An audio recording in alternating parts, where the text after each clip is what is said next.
Imagine it is your birthday. The cake is in front of you, everyone is singing, and your friend yells, "Make a wish and blow out the candles." Hey guys, today let's master the phrasal verb blow out.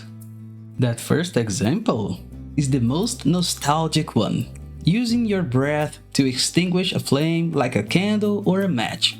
But for young adults, we use this in two other intense ways. First, in sports or gaming. If one team beats the other team by a huge score, we say it was a blowout.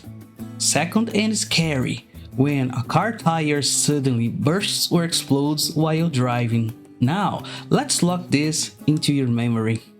Commenting below is the best way for you to show engagement with the community, and it helps to put your knowledge into practice immediately. So, watch these next examples and then write your own. Here are 3 more practical examples.